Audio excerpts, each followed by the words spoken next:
வணக்கம் அனைவருக்கும். இது தமிழ் பேசும் சேனல். இந்த சேனல்ல இதுக்கு முன்னாடி போட்ட வீடியோஸ் எதுவுமே பெருசா பயனுள்ளதாக இல்லாம இருந்துச்சு.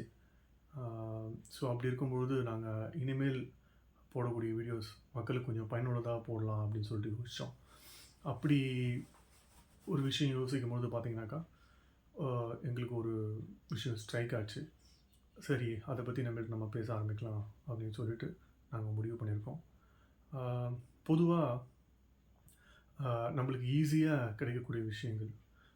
அது நம்ம உணவு பொருளா இருக்கலாம், இல்ல நம்ம அறிவுக்கு தேவையான ஒரு புத்தகமா இருக்கலாம். இப்படிப்பட்ட விஷயங்கள் வந்து ரொம்ப ஈஸியா கிடைக்கிறதுனால, அதோடைய மகிமையும், அதோடைய அ தன்மையும் வந்து நம்மளுக்கு அவ்வளோ பெருசா எடுத்துக்க மாட்டோம். அப்படி உதாரணத்துக்கு பார்த்தீங்கன்னாக்கா, அ ஒரு கீரை பார்த்தீங்கன்னா நம்ம உடம்புக்கு ரொம்ப சத்தானது. ஆனா ஈஸியா கிடைச்சிரும். விலை ரொம்ப கம்மி. ஆனா நம்ம வந்து பெருசா அத அ தினமும் உணவுல சேர்த்துக்கிறோமான்னா இல்ல. அதே மாரி நம்பளுக்கு ஈஸியா கிடைச்ச ஒரு பொக்கிஷம். நம்மளோட தமிழர்களுக்கு சரி, இந்த உலகத்துல இருக்கிற எல்லா மக்களுக்கும் சரி, ரொம்ப ஈஸியா கிடைச்ச ஒரு பொக்கிஷம். அ நம்மளால போற்றி பாதுகாக்க வேண்டிய ஒரு விஷயம். நம்மளால போற்றப்பட வேண்டிய ஒரு விஷயம். ரொம்ப ஈஸியா கிடைச்சதுனால, அத தினமும் தினமும் அத பத்தி நினைக்கிறோமான்னா, இல்ல. அப்படிப்பட்ட ஒரு விஷயம் தான் திருக்குறள். நம்மளுடைய தமிழர்களுக்குன்னு மட்டும் இல்லாம, நம்ம உலகத்துல இருக்கக்கூடிய எல்லா உயிர்களுக்கும், எல்லா மக்களுக்கும் ஆ ஒரு பொக்கிஷமா கிடைச்ச ஒரு விஷயம் தான் இந்த திருக்குறள். அப்படிப்பட்ட ஒரு விஷயத்த நம்ம தினமும் அத பத்தி யோசிக்கிறோமான்னா, இல்ல. ஆ எனவே நம்ம இனி வரும் வீடியோல இந்த திருக்குறள பத்தி தான் பார்க்க போறோம். திருக்குறள பத்தி பேசப் போறோம். ஆ அப்படி யோசிச்சுட்டு இருக்கும்பொழுது, அ மொத திருக்குறள் எத பத்தி பேசலாம் அப்படின்னு யோசிச்சோம்.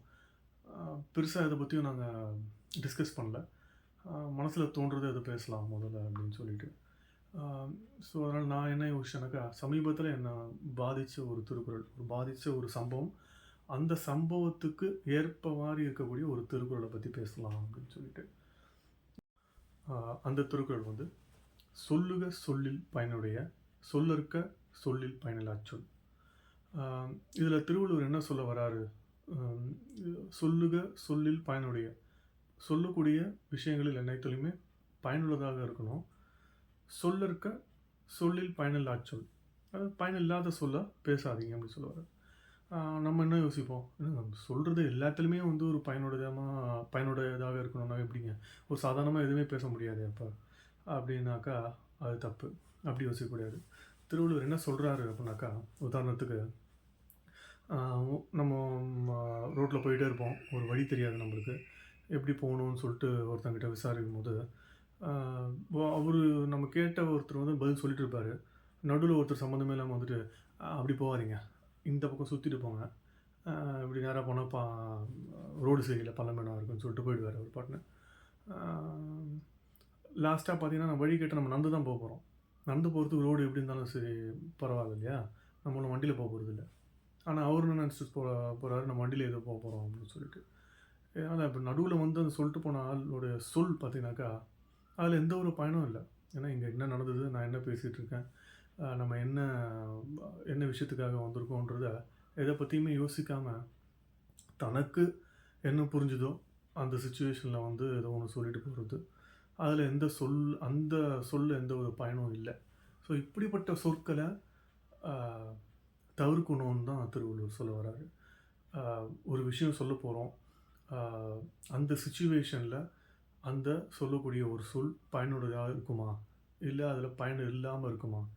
எதிர்க்க இருக்கிறவங்களுக்கு அந்த சொல்லுனால எதனா ஒரு ஆதாயம் கிடைக்குமா? அப்படின்ற விஷயங்கள நம்ம யோசிச்சு, சிந்திச்சு அத பேசணும்.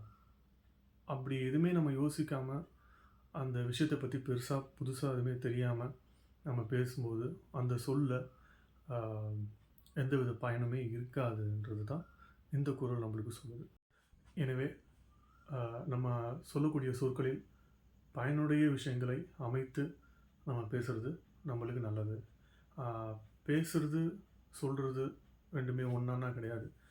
பேசுவதில் எந்தவித பெரிய பயனும், பெரிய ஆ ஒரு அர்த்தமும் தேவையில்லை. ஆனால் சொல்லக்கூடிய ஒரு விஷயங்களில் சொல்லில் என்றுமே ஒரு பயன் இருக்க வேண்டும், ஒரு பொருள் இருக்க வேண்டும், அதில் ஒரு சக்தி இருக்க வேண்டும் என்பதை தான் இந்த குறள் நமக்கு சொல்லுது.